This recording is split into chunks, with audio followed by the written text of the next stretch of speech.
Won't you listen to reason? Will you open your eyes? It's a wonder what you'll find with an open mind. You may be surprised. Yeah, gotta get away from this illusion. For the sake of the world, this delusion. It's gotta go. Yeah.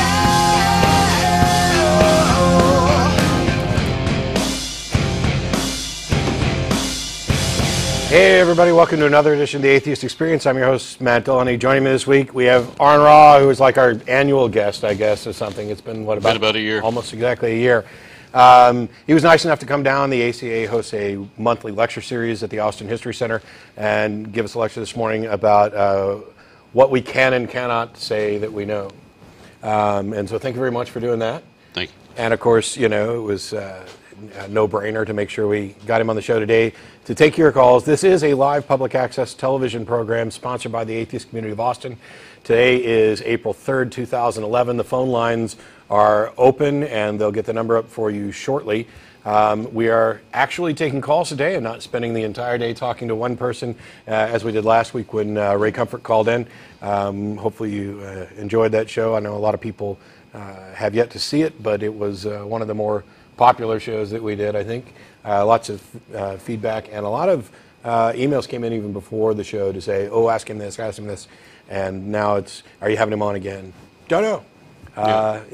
If it seems to be the right thing, you know, it's not like he's banned from the show or anything. That would be We silly. noticed the same thing on the Magic Sandwich on my own show. I mean, when you have notable, eminent scientists, for some reason you don't get the ratings that you would expect for people that should be respected. But you get some loony whack job on there and the ratings go straight up. It's, you know, I don't know whether it's Schadenfreude or what, but People anyway, want to see a train wreck. We are here live. We had our lecture series this morning as well as a special board meeting. As a reminder, the ACA elections are going to be coming up in a month. There's more about that at the website. If you want any information about the ACA, you can visit www.atheist-community.org. There's a frequently asked questions page there, a calendar of events, and links to information about how to contact us. Anybody who doesn't want to get through on the telephone today or is unable to get through, because I see that all the lines are full now, TV at atheist-community.org goes to myself, the co-host, most of the people behind the scenes. Arn's not on that list, so if you have email for him, we will do our best to forward it. We do try to read all of them. We can't respond to all of them. It's just way too much. And we appreciate it, and we're grateful that people enjoy what we're doing here. And we're also grateful for people who are critical of what we're doing here. It's, you know, this show is primarily about promoting conversation, and you know, while certainly some conversations more welcome than others, I do enjoy the feedback from that. A couple quick notes. I'm not going to do all the announcements, but after the show's over today, like normal, we'll be going for dinner at El Arroyo. They'll put the address up on the screen shortly. Any of our events are open to the public. You don't have to be an atheist to attend as long as you're atheist friendly and not coming down to preach, proselytize, or provoke. Also, a few bigger events coming up that I'm going to mention in part because I'm going to be at them. The American Atheist National Convention is April 21st through 24th in Des Moines, Iowa. You can go to atheists.org for more information about that event. Also in Oakland, California, May 21st and 22nd is the Regional Atheist Meetup down there, sponsored by American Atheists. This one's being called the Rapture Round because, of course, we're going to be there as the world's ending. So the plan is for us to get together on May 21st and talk about things and enjoy ourselves just in case the world ends. And then on May 22nd, we'll laugh about how it didn't. In July, I'm in Tulsa, and I'll have more information about that as we get closer. But while they're queuing up the phones, I wanted to not only thank you again for coming down to the lecture and agreeing to do the show as well, but talk a little bit about what's going on with the Magic Sandwich and other endeavors that you're involved with. Oh, well, thank you very much. The Magic Sandwich is a blog TV show, runs bi-weekly. It's ran just an hour or so ago, wherein we had Venom Fang X, YouTube fame, calling in to have a live one-on-one argument with Thunderfoot, also notable on YouTube. So he's no longer grounded. So he's no longer grounded. He's come out from hiding. And he's now saying that he wants to change his degree plan so that he can go out into science, to learn what science is, and then disprove evolution, which reminds me of somebody on the Discovery Institute that did the same thing. Yeah. Yeah. I have a question about when you do this, these drinks on the night that the world is going to end. How does your credit work on the night before the end I'm of the charging world? everything just in case. I mean, it's not like you don't want to hit an ATM before that one. If you're wrong, you just saved yourself. Of course, I got no use for the money if it ends anyway. Yeah, as I said on the Hitchhiker's Guide to the Galaxy, you've got about 10 minutes to spend it. All right, let's bring in a caller. Let's get something lit up. You bet. We've got Gonzalo in Rockville, Maryland. Hello there. How are you guys? Fine. How are you? All right. Oh, just fine. I decided to call in today, and I don't know, I was hoping to discuss a certain man known as Bill Donahue of the Catholic League. Sure. Okay. So, sometime about a week ago, I was watching a few videos on YouTube, and I came across Bill Donahue discussing alleged bigotry against Catholics. There were two videos that I watched, and one of them was regarding a sculpture of Jesus made out of chocolate in celebration of the Eucharist, you know, the body and blood of the Christ. Now, he came to argue that such a thing was not acceptable from his point of view. In the idea that it should be, you know, for lack of a better term, censored. Now, when you hear people behaving like this, you come to the conclusion, what is this guy saying? I mean, the sculptor himself, I don't remember his name, is a Catholic, and he believed that such a sculpture represented his view of Jesus. Now, I like to mention this because I'm sometimes annoyed by how sometimes people will use words, you know, just throw them around in hopes that people will just listen and say, yeah, that's bad. For example, the word bigotry. Right. I mean, if you make a sculpture out of Jesus, I don't see a parallel between that and, you know, the Westboro Baptist Church saying all gays are going to hell. Now, I'd like to hear your take on this because... Sure. I don't This particular issue is at least a year or two old. And if I'm remembering correctly, one of the big objections was that this was a naked, supposedly anatomically correct chocolate Jesus that Bill Donahue found offensive. And my response to it then and now is too bad.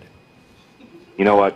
That was just a simple answer. That was, you see, it's free speech, and I don't care if the guy who made it is Catholic or the Antichrist. It's still free speech. It's still free expression. And quite frankly, if I'm going to be stuck eating something that is supposedly the body of Jesus, I'd rather have chocolate than a tasteless little wafer any day of the week. Well, maybe dairy products don't transubstantiate at appropriate That may be. I'm sorry, that was... The thing you want to do is, if you ever get a chance to talk to Bill Donahue about this and his views on transubstantiation, is if he actually believes that the communion wafer really, physically, in reality, turns into the body of Christ, ask him which part of the body. Yeah. I mean, you know. And when that happens, can we get a genetic sample? Yes. I mean, we'd like to test it, but I mean, I wonder if he's thought about whether, you know, like he's eating an earlobe or, you know, something perhaps that he might find just as offensive as the chocolate Jesus. If you eat Jesus, then doesn't that mean he becomes a part of your body too? I mean, does that mean I get superpowers or something? Just, my God. See, it may be the case. In this case, would it be an anatomical correction? Oh, okay. See, but that's the thing. When I started watching your show, I came to realize that maybe it's good to question everything. And by everything, I mean from Santa Claus to religion. So why is it that we laugh at the story of Santa Claus, but we can't laugh at eating somebody's body? I mean, you know, I have a big appetite, but I don't eat people, okay? Yeah, and by the way, you know, we can poke a little fun at this, and I have before. I've sat here and ate communion wafers with queso on the show. But to be fair, you know, Catholics by and large don't look, not all of them, by the way, are in agreement on the issue of transubstantiation, but they don't view it that way. We're kind of laughing at this from an external point of view, because it's something that seems silly when you're outside of it. I can tell you that in much the same way that, for example, the conversation with Ray last week was difficult, and I've had conversations with a number of people where you just can't seem to connect. there is a different mindset for people within the religion that includes protective mechanisms such that their beliefs, no matter how absurd they may seem to somebody else, seem perfectly reasonable to them at the time. Yeah. If I knew exactly how this worked and what all the mechanisms were, we could demolish these absurd notions and allow everybody to address reality on reality's terms. But I don't know what they are. And it's, I want to make sure people are clear that when we're laughing about something like this, we're laughing about the belief and not necessarily the individual. Because I was a fundamentalist Christian for 20 some odd years. Lots of my family and friends were. I still love them. They're not all stupid. Francis Collins, the head of the NIH, isn't stupid. He's just wrong. And I was wrong, and I didn't get smarter. I got better educated, and kind of had a change in the methodology by which I would go about to determining whether something was true or not. Now, you're talking about the way these people rationalize these beliefs, and I've heard the comparisons made of the God virus. And I don't know if I want to go that far, but it does seem that religious beliefs have their own sort of built-in, pre-programmed defense mechanism. Mm-hmm. Something is definitely going on that protects that belief. We were talking about somebody that we have experienced in real life, put the fingers in the ears, shake of the head, and when you're doing that, how do you not know that that's exactly what you're doing? When you argue that your church has provided documentation, and I argue the reason I have a problem with this is because your church says this. My church doesn't say that. Yes, it does. Here's the documentation that they gave us. It says it right here.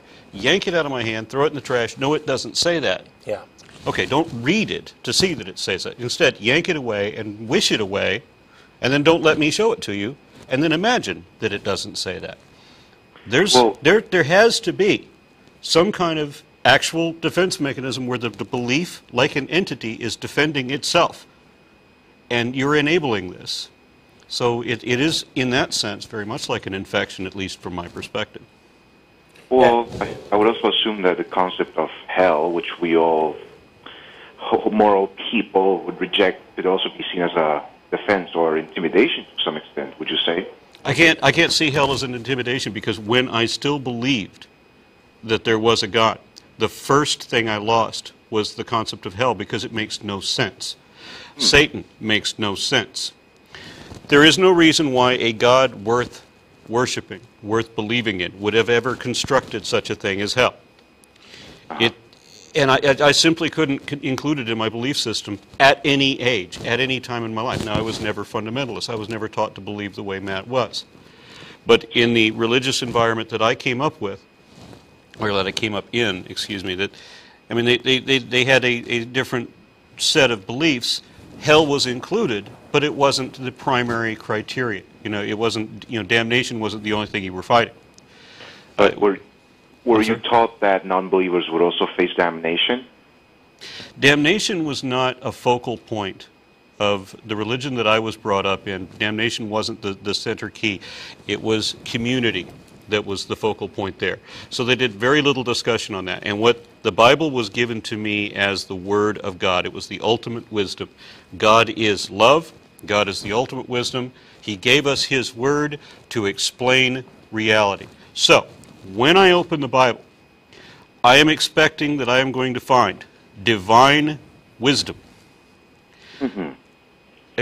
Guess how few pages I was into that book before I hurled it across the room in disgust and deep disappointment that Trust me. What I had found was anything but. I've been reading Genesis for the sake of it, and just a few pages, I just wanted to... My God, I just wanted to throw this over. If God did exist, I would expect him to be a better writer or better, consultant, I guess, because 1,200 pages worth of religious scripture. Yeah, I have college work to do instead. Thank you very much. Yeah. But I think I see where you're coming from. Yeah, means I'm sorry, what? I was just saying that there's a couple of points that it's going to hit, but I want to make sure that we're going to clear the line and move on to other callers. But not every Christian believes in hell, and they don't all believe it in the same way. But I think that for those who do, it certainly is a way of instilling fear and encouraging people not to question. When you're taught that the very act of questioning puts you in danger, then you have a good motivation to not question and not investigate what you believe. on the subject of Bill Donahue, he's a crybaby, cry wolf. Oh, look at us! We're constantly being oppressed. And his idea of oppression is when he's not allowed to use his views to oppress others. Oh, yes. And he's one of the prime reasons that I've used the example of, if you're beating somebody over the head with a stick and I take the stick away, I'm not, oppressing you. And that's what Bill wants to do. He wants to say, no, you don't get to take my stick away. Sorry, in civilized society, yeah, actually we do. But that's deep, and I think that you have put it in a great,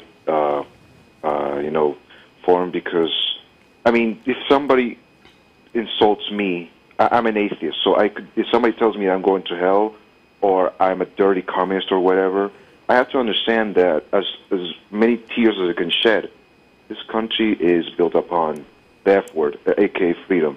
Yep. And I appreciate how, how Bill Donahue does not go beyond questioning. And I'm sure that I have plenty of Catholics who are pretty much beating themselves over their head thinking, why us? yeah. I think that if you're going to battle bigotry, at least understand what it is, okay? Because bigotry is not just every word that comes out of somebody's mouth. Yeah, there's a serious disconnect on a number of concepts between someone of one worldview and someone of another. And this is an area where it shows up a lot. But thanks a lot for the call, Gonzalo. I appreciate it. By the way, one last thing. Sure. Matt, I have a friend who went to UMBC when you went, and I saw the video. As usual, you did a great job, and I appreciate you guys letting me call in. Sure, thanks a lot. Go ahead and spread the godless gospel, guys. See ya. I will do. Thanks a lot. We've got Chris in Grand Rapids. Hi, guys. Hey, thanks for holding. Hey, thanks. My wife and I are both non-believers, and recently we had a discussion. And she had posed an argument to me which I really didn't have a good answer. So I would like to simply pose that argument to you guys and then hear your comments. It basically goes like this. You guys have a science-based world. You use science to determine what is right, what is wrong, what is truth, and what is non-truth. And when you apply that science to the Bible doesn't hold up because man can't walk on water. He has more mass than man. But the question to you is this.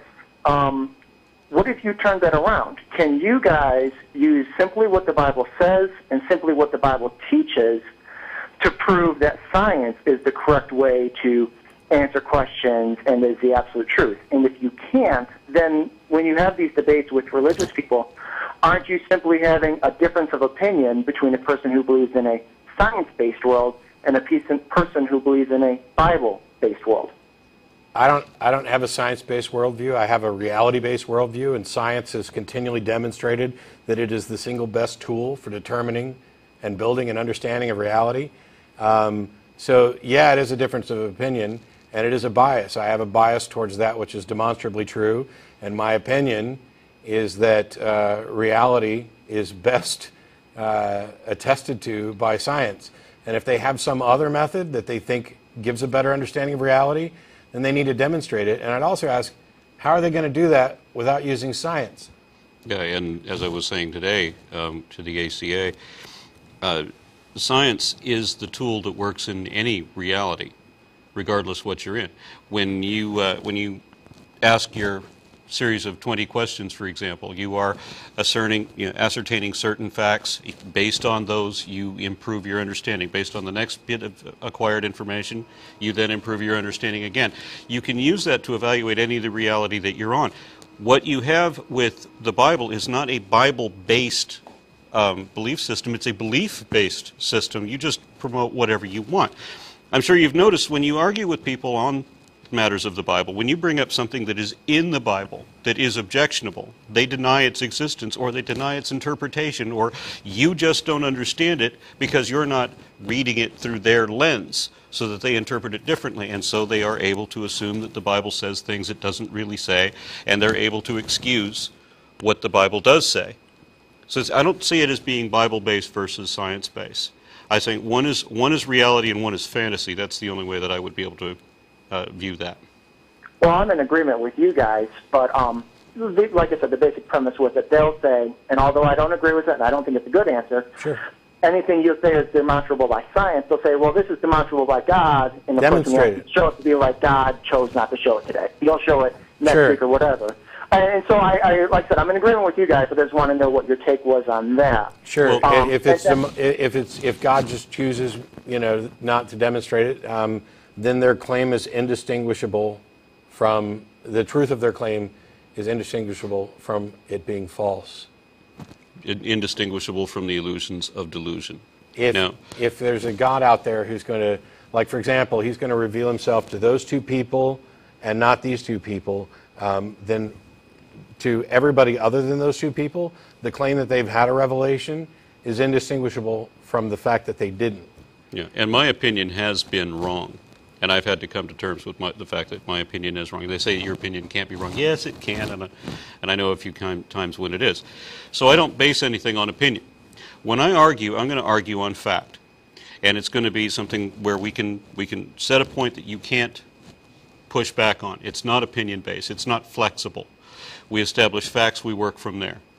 And when I say, for example, that they want to prove the existence of God through some interpretation of prophecies or whatever that don't make sense when viewed from an outside perspective. Okay, I'm going to prove that you're an ape, and I'm going to be able to lay out the facts that do demonstrate that to such a degree that you can't argue against it. And I know that you're not arguing in this. I'm just using you as a hypothetical person. And no problem at all. I have no problem with that. Yeah, and I'm going to lay out some facts you can't argue against, and that you will have to concede. What can you do in the same degree to me, in terms of your religious perspective? What can you factually show me is actually correct? Anything.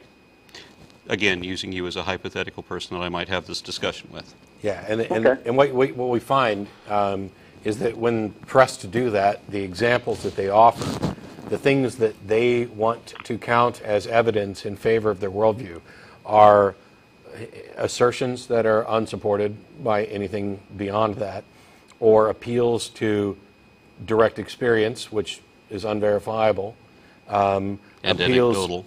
Appeals to miracles, which should, by the way, be testable, and in the occasions where we've tested them, for things like the efficacy of prayer, etc., they fail miserably. They perform no better than chance. Or claims of broad faith-based claims of, well, this is something that you simply can't comprehend. Then how on earth can you possibly claim to believe it? I mean, if I don't comprehend something, I'm certainly not going to say that I believe it. If I can't comprehend it, what is it that I believe? And so, with those being the kind of foundational claims that people make in support of this worldview, I think if you can't come to agreement, as Aron was pointing out, on how you go about discerning truth, then your conversation is about gods or beliefs or anything else is irrelevant and useless. And instead, you need to have a conversation about how you go about agreeing on discerning truth. And if you can't ever resolve that, then, you've got nowhere else to go. The ironic thing is that the whole time I was growing up, I was always told, when people realized that I accepted evolution, okay, people will say, well, why would you build your house on shifting sand? Mm-hmm. What is the shifting sand? Hard facts is what I've got. Okay, and opinion versus opinion, and then we're going to change our opinion about whether there is a purgatory or how many original sins there are. We're going to change our opinions and our interpretations with every new denomination. That's shifting sand. That's not what I've got. Okay. I also had a quick comment, and then I'll let you guys get to the callers. Sure. I noticed you guys having a debate a lot with believers and stuff like that. And you seem to go, and I know this isn't 100% every case, but just my general impression is you seem to try to convince a believer that there is a not God. You try to get them to go from belief in God to belief in not God. And I don't know about your experience in religion, but my experience was I believed in the Christian God, and then I realized that, well, some things don't here make sense. What if there's another God? What if Islam's correct? What if this is correct? And just a suggestion that when you have these debates with people trying to get them to go to non-God, proving a negative, simply say, okay, for argument's sake, let's say that there is a God. Why is he a Christian God instead of a Muslim God or a Greek God or stuff like that? Because that's what basically converted me over was not going from God to not God, but going from, well, how do I know this is the right God? And that was just my comment. Yeah, if I can, I mean, I often make just for the sake of argument, let's assume that God is factual, that we don't need to even argue about his existence. What does that show? Okay, we know that God is a fact. We also know that evolution is a fact. So what's that tell you? And these people are very often arguing, against evolution, and they think evolution means non-God. But it doesn't have to. What I want to argue with people is not to get them to not believe in God, because I personally don't care. What I want to stop them from doing is asserting as fact that which is not evidently true. It's fundamentally dishonest. And that's my argument against them. And in my case, I agree. There's a lot of different of pathways of escape from the shackles of religion, and that's one of many. Usually, though, when I'm having a conversation with somebody on the phone who is a believer, for example, take last week's show with Ray, there was never an attempt or even a slim hope in my mind that I was going to convince Ray that he was wrong.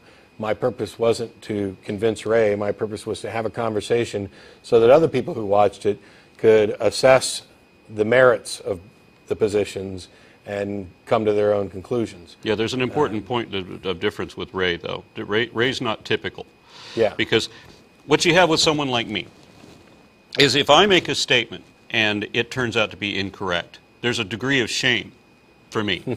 Okay? I have to owe up that I made a mistake. I have to correct that mistake. Somebody may have been deceived by something I said, and if I said something out on public airwaves like this and it turned out to be incorrect and there was no other source, I'm going to have to publish something myself to get that corrected, because I don't want people being deceived. As I said, there's shame and there's accountability. Now, when Ray says something incorrect, his publisher takes that, runs with it, and he gets another $1,000 in his bank account. So you're never going to convince Ray of anything. This is his livelihood. Yeah. So I do take your point, though, that there's a lot of different ways, and we'll try a broad spectrum. I tend to try whatever direction the calls go, and that's how I tend to go. And I've assumed a number of things for the sake of arguments, because while I don't I don't think it's necessary to concede a whole bunch of ground. I'm happy to kind of talk about the subject on almost any terms that the caller wants to, even right down to conceding the Christian God in order to show the absurdity of the various claims in the Bible, etc. All right. Well, thank you guys for taking the call, and I think you guys do a great job. Thanks, Chris. Appreciate it.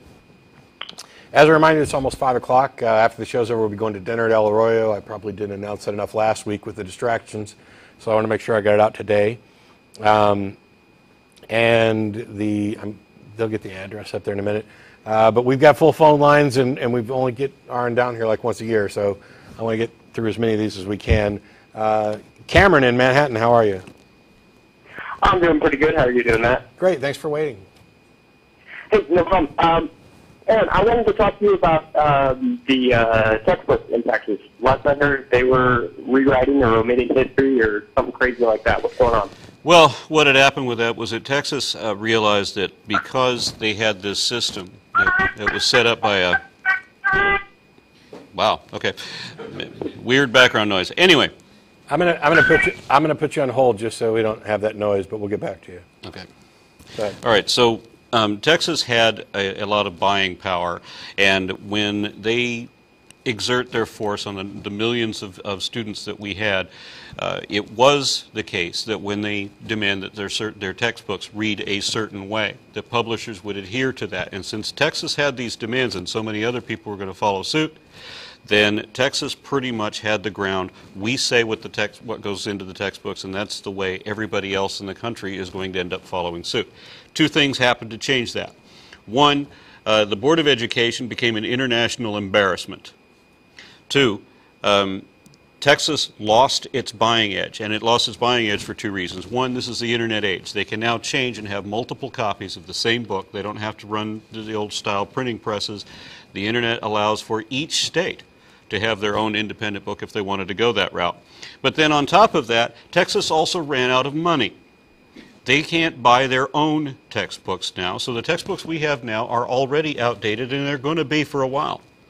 So they tried to overexert their buying power. Now they're broke, and now we're reaping the benefits of it. You there? I think. Yeah, I'm here. Okay. Sorry about that. Sounds all right. And thanks for asking. Cool. Yeah.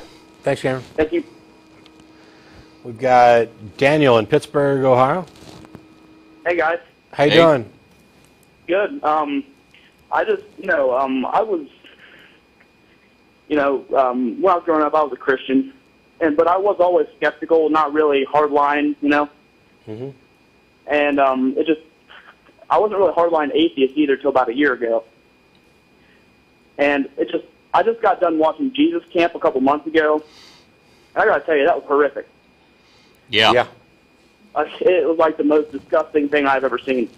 Doesn't it alarm you that there are religious people, certainly not all of them, but there are religious people that can watch that show and not be disgusted, who don't recognize immediately what traumatizing abuse and psychological damage that is? It alarms me that anybody could watch that and think that that was normal or acceptable by anybody's standards. Yeah, I've talked about that documentary a couple times. The ACA went as a group to go see it in a local theater, and I think I took somewhere between 11 and 13 pages of notes as it was going on, and really didn't need to, because while I had been to camps as a youth that were similar to that, not quite as over the top in some areas, I had a pretty good understanding of it, and I knew this had gone on. So this was not a complete shock to me. What I loved was the fact that this was a documentary that treated this particular camp fairly, and of course pointed out that this isn't necessarily indicative of every Christian belief or Christian camp, where they didn't insert a whole lot of their own judgments on this.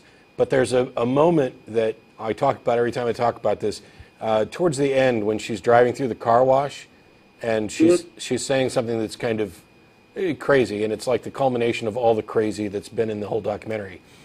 And the camera focuses in on the flaps that are exiting the car wash, and there's a huge stop sign on there, and the camera just kind of lingers there. And I have to think that that was an intentional inclusion from the people who put the documentary together, and it was just a stroke of brilliance, because it really kind of set the tone. It was exactly what I was thinking. At that point, I'd been watching the whole documentary, and it was at the point where I just wanted to scream stop, and they focus on that stop sign on the exit. And I thought it was awesome. But for people who haven't seen it yet, I know it was available on Netflix. I'm not sure if it still is. It still is? That's where I watched that, actually. I've got it on DVD, so I just toss it in whenever I want to get mad.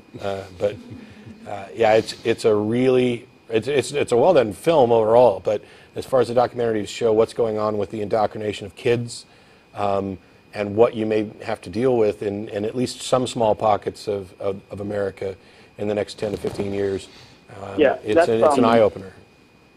Yeah, that's what really bothers me about it, too, is that it's like an infection, and it's like, down the line, they're going to keep spreading the same stuff, and it's just ignorance. Well, it's like, they say that children who were abused tend to be abusers. When you are subjected to this kind of psychological conditioning, how can you possibly recover from that? And it ensures that you are almost certainly going to raise your children to be the same way. And if you ever come out of that environment, you have to go through, psychological treatment to get off of it, much the same way you would with addictive drugs. I know, and I don't know if it's true, but I heard a recent statistic that only 1 out of 9 children break free from their parents' religious beliefs, or something like that. No, I don't know. I don't know if that's correct or not. I do know that there's statistics showing that kids who go to college depart from their original religious views at a rate which I think is paltry, but which Christians think is alarming. I'd like to see closer to 100%. But we can't all have what we want. But it's enough to make them panic and concerned. And so there have been some who have come out against when and there's books on the subject. When you're sending your Christian child off to college, here are the things that you want to look out for. Here's the things you look for in a college, and here's the things you want to look out for and prepare them for, because it's the dirty little secret that they've probably been raised in a fairly sheltered environment, surrounded by people who share the beliefs that they hold, and they're going to an environment that not only encourages questioning, learning, but is a diverse environment where they're going to encounter people of varying beliefs and have to deal with that. It's you know, we talk about how important education is, and one of the aspects of, you know, like public school education, et cetera, is it gets kids in an environment where they have to learn a little bit about dealing with others in reality. One of the greatest. It's not nearly as impactful as college as far as the diversity goes. One of the biggest advantages for college for me was that I found out about prejudices I didn't even know I had. Yeah. Things I had been conditioned to believe were completely destroyed once I got into a college environment. The first 3 Muslims that I had ever met in real life fit every stereotype I had been given. But the latter 9 that I met on college campuses had completely overturned everything I thought I knew. And that's just one example. I mean, when you get people of other religions, other cultures, other countries, it expanded me well beyond what my, let's call it a rural upbringing, had led me to believe up to that point. And that's terrifying for many religious believers, particularly fundamentalist Christians, where one of the protective mechanisms of maintaining belief is this insulation. This constant reaffirmation of your beliefs, being surrounded by people who don't challenge you. I've talked before about how, you know, when I left high school, I went in the Navy for a little over 8 years, and while I was still a believer the entire time, that experience was critical to changing the way I thought about a great many things, right down to, you know, I had to interact with gay people for the first time, and even though I was dealing with under the abominable don't ask, don't tell policy, I actually credit that with being a good thing. Not overall. I mean, it should have never happened, but it was eye-opening, because I was in a position where I had to work and discharge people who were good at their job, decent people, all because somebody else found out they were gay and exposed them. Yeah, I couldn't imagine how bad that would feel to just, you know, lose your job over loving somebody. Yeah, there were certain things that were absurd like that, and there was also a lot of interaction with people whose beliefs were different from mine. And, you know, in that kind of environment, for example, during the Gulf War, when you've got 6,000 people on a carrier, there's not, you know, your religious debates and discussions much less heated in that environment, because you're not necessarily sure. You know, it's not like you're going to start talking trash about somebody else's religion, because they're probably a friend of yours, and your life may depend on them at some point. And so the discussions change, and you find yourself in this establishment of kind of brotherhood and camaraderie that happens with service members, in changing your perspective a little bit about other people, and it makes you more open to this, you know, diversity of experience. Thank you for that. Thanks for the call. Yep, no problem. And guys, if I had the money, I would fly out to Texas right now just so I could sit down and eat with you guys. Cool. Well, you better save up that money and enough to get me some food, because, you know, if you're going to come all this way, you might as well get me a drink or something, right? Yeah, trust me, if I could, I would. I tell you what, you get the money saved up, I'll get you a drink. All right, sounds good. Thanks, Daniel. We've got, is it Ed in Denver? Hey guys, how's it going? Good. I appreciate both your show and Aron and his YouTube channel. I think it's very, very educational for any layman or any educated person as well. I want to talk to you guys about, kind of following on the previous caller, about children and indoctrination to different churches. A quick story, my girlfriend, she was a Mormon when I met her, a practicing one. So I went, you know, I like learning about different religions, so I went to her church to see what they were all about. It was pretty interesting on their practices. I guess a cool thing that I saw from my old church, they have a preacher per se, but they just have someone who talks, and then people it's more or less like testimony meeting. So everybody just talks about, you know, what's happening in their week and stuff. But, you know, I started looking at the actual practices of Mormons and what they believe, the story of Joseph Smith and whatnot. I found it very disturbing. So, as I don't like to call myself a rationalist, but just a person who focuses on reality, I said, well, look at the evidence on the actual book that you have, which is, of course, is 3, the Book of Mormon, Doctrine and Covenants, and the Pearl of Great Price. Yeah. And I wanted to focus on the part of polygamy. Because she kept, because I kept, before we were going to the church, I told her, well, don't you guys believe in polygamy? She said, no, we don't. Yeah. Went to the church.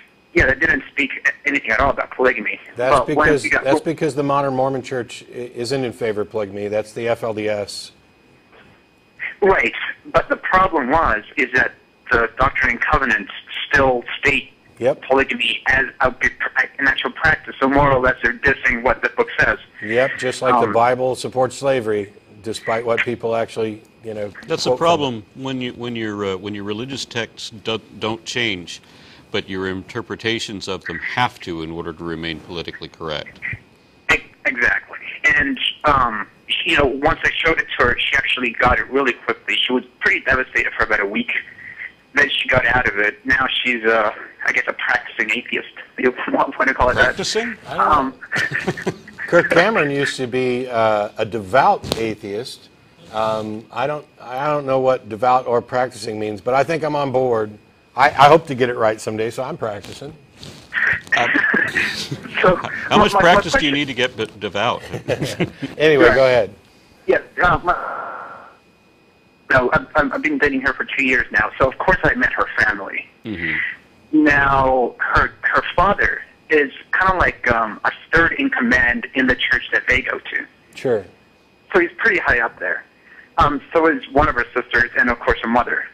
Now, what I was talking to, the guy that answers the calls, mm-hmm.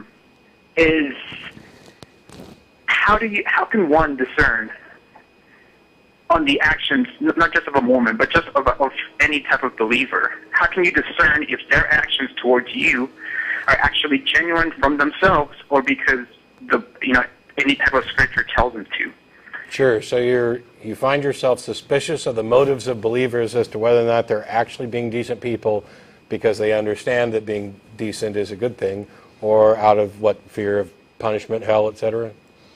The only way to really know that is to give them the political advantage. Generally, we see what happens when religion rules over law. It becomes a lot less polite.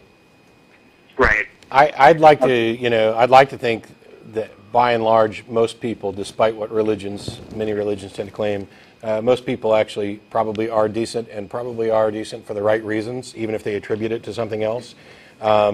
Because I have yet to, I actually became a better person, I'd say, overall, after giving up my religious beliefs. And I think that's the case for many people who were believed as I did.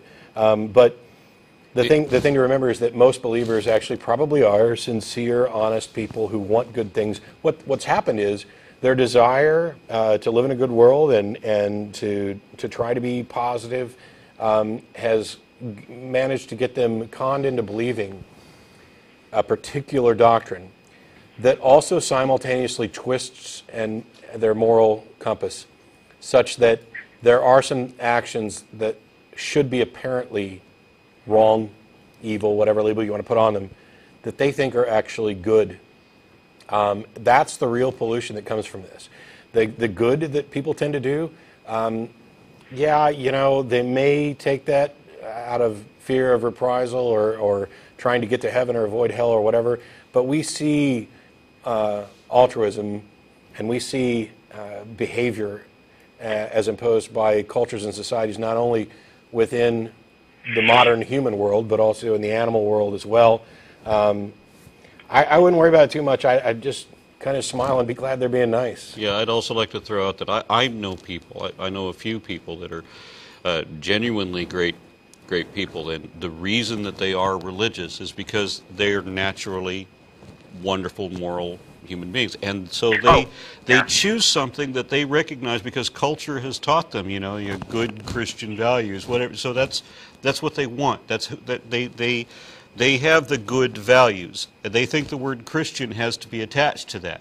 They don't realize that it doesn't. But because they're good people, they've gone into this system, and this is the way that it's advertised. Now, we look at the content of their scriptures, and we say, this is not good. This is not a value. This certainly isn't a moral standard. Please, no, nowhere. But they're not looking at that because they're able to blot that out. If there's something that seems objectionable, they must not understand it properly, and so they don't focus on those things. They focus on the things that got them involved in being good people anyway, and that's generally community. And so that's where they focus all their attention, and it's not really in Scripture. Oh, exactly. I completely agree. Both my father and mother are actually the Mormon missionaries, but I'm sure you guys heard of Salvation Army. I'm sure they're pretty known in Texas. Yeah. Yep. And I asked my dad this a few years ago. He knows I'm an atheist, but we get along. But I asked him, I think he went in when he was about 25, and he's 62 now. And I asked him, well, what was your main reason for going in here? And he said, honestly, I like helping people. Yeah. Most of us do. Yeah. Right. I think that's kind of the answer you were looking for anyway. I think that's typical. I may be wrong, but I do think that's pretty typical. Right. I guess my thing was, if are you actually being genuine with me, or are you doing this because God tells you to? Yeah. And if he wasn't telling you to, would you be a jerk? But that's not limited to religion anyway. I mean, I don't want to give the misperception that this is a limitation of religion. There are atheists. There are atheists who are nice to me. I have no idea what their motivation is behind it. I just generally tend to take it as an assumption that most people I meet who are decent because they have a good understanding of it. Maybe they're not. Maybe there's some advantage I don't see. I'm not overly concerned about it. All right. Well, thank you very much to both. You guys are doing an awesome thing, and can't wait to hear from more of you. Thanks, Ed. Thank you. Appreciate it. Yep. Bye-bye. As a reminder, since there's only like 12 or 13 minutes left in the show, there's dinner after the show at El Arroyo, and they'll probably put the address up there as well. This show's entirely too short. Well, it used to be 90 minutes. Last time you were here, it was 90 minutes, and now we've been cut down to an hour. It's not our fault. Nothing we can do about it. You were talking about how they feel drawn to a community environment. Well, this idea that that God and the motivation, the things that they would normally question, are presented as beyond your understanding. That ties into one of the mechanisms that we talked about before that keeps religion so popular. If you look at it, if you go to Catholic services, and if they're done in English, you'll hear the word mystery probably more than any other, it seemed to me, because I'm sitting there and it's, as they're going through the various rituals, it's mystery this, mystery that, mystery this, mystery that. And when you listen to, I have gone to ministers in the past with questions that I had, and it's, that's just something that's beyond our understanding, and it's, it's all in God's hands. And so instead of actually encouraging somebody to investigate and find truth, instead what they do is they say, yeah, that does seem odd, but you can rest easy knowing that God is much smarter than you. God is good ultimately. God has a plan, and this is all part of his plan. So you don't have to feel discomfort about not knowing. You don't have to feel discomfort about thinking that this may be wrong. And it basically works as just a little wall to prevent any inquiry. You've heard the song, the country song, Jesus Take the Wheel. I mean, I only think that you had heard this because you host this show. That's the only reason that I know. I've heard it because they play it all over the place. Okay, well, the only reason I've heard it is because people send me these links laughingly, expecting that I'm going to laugh at this thing. Okay, if you think, okay, you're in a car wreck, or you're in your imminent wreck, your car is spinning out of control, Jesus take the wheel. Okay, here's an experiment. Try that before the car goes out of control. Let me see how brilliant your God is then. Yeah. Ed, don't try that. I don't want somebody out there to think that Aron was. Well, I hope he wasn't being serious. No. Because we'd rather not see you die over something silly. Test it with something smaller. Yeah. Finding your keys. I don't care how you do it, but if we could just let's just highlight that one thought. Test it. Oh, no, thou shalt not put the Lord thy God to the test. See? Oh, gosh, why not? The defense mechanism in there for that, too.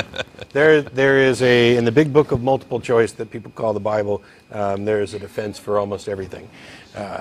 So we got, is it Atheist at Large? How are you? Good, good. Thanks for taking my calls, guys. Sure, welcome. I have a possible conjecture on why these Christians and believers in general believe what they believe so fervently. And it's based on information. I've studied Alzheimer's and Parkinson's because I have a lot of it in my family. So I've been kind of hitting the books and looking at V.S. Ramachandran and stuff like that. He talks about empathy neurons, and these empathy or Dalai Lama neurons are something where you see somebody hit their hand with a hammer, you flinch. Right. There's no reason for that. There's a separation between you and the person. But these neurons fire as an evolutionary protective mode that suggests to you that, hey, don't do that. So what I see is that they see God as a real person, as somebody part of their lives, just as a family member, a very close family member, someone that they love deeply. This is also something that comes into play with their idea of belief. That's the oxytocin and vasopressin receptors that are going to be displayed with the different characteristics of love. When you've got a deep love for somebody, almost lustful love, oxytocin is going to be expressed in your brain. And if you're talking yourself into, this type of love, you may have an overemphasis or almost an overload or some type of, drugging effect. So what oxytocin does, one of the first things that it does, it removes your judgment.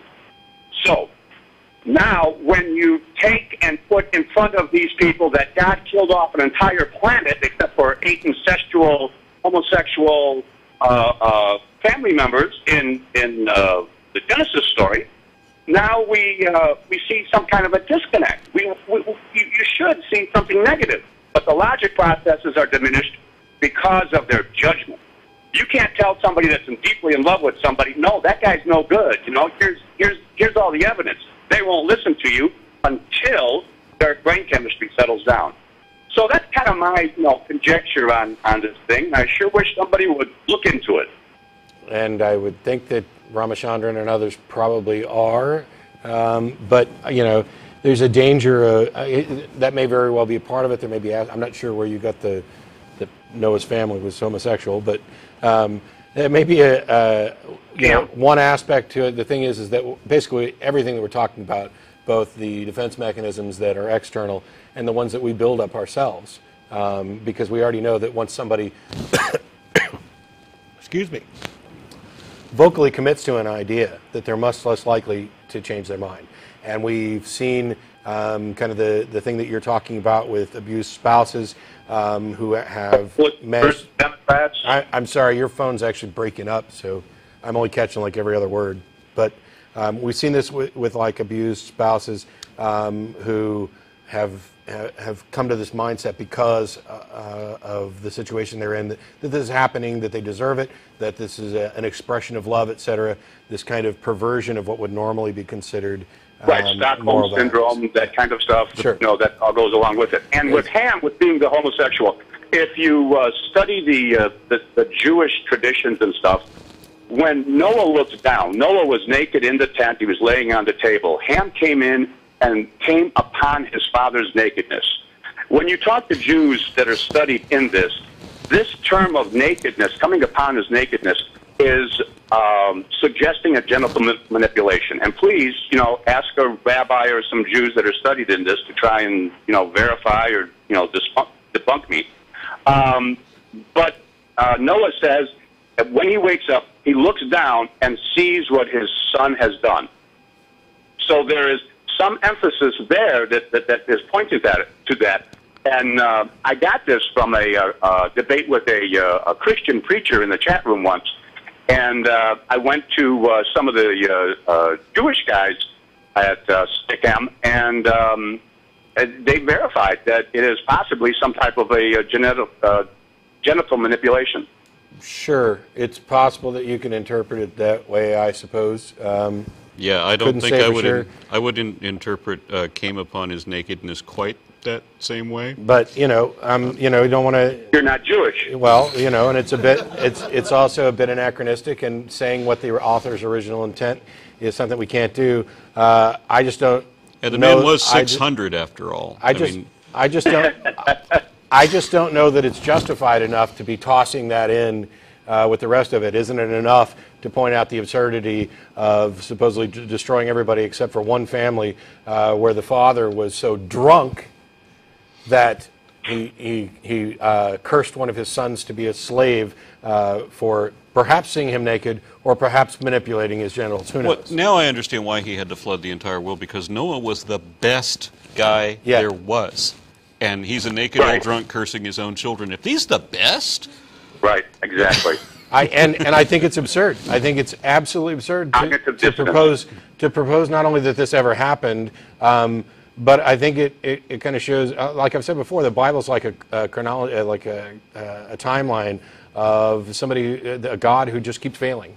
I make the whole world, and then I just put two people down there, and that goes wrong. And so I make a little correction, and it goes wrong again. And then I make another correction, and it goes wrong again. And then, okay, it's time to flood the whole world and start over and make this correction. And right off the bat, Noah's drunk and cursing his sons. Well, you got the same thing when you get with Sodom and Gomorrah. You got Lot. As soon as his wife is conveniently removed from the picture, then his daughters come on his nakedness. And in a much more explicit sense. Yes, exactly. And we are to believe it's the same. Well, no, this is the beauty of it. No, the language is more explicit. He finds himself in a cave with his own daughters. He's drunk and blames them. And I find it hard to believe that anybody believes that aspect of the story. Let's drop everything else for the moment. I've been drunk. Lots of liar, but.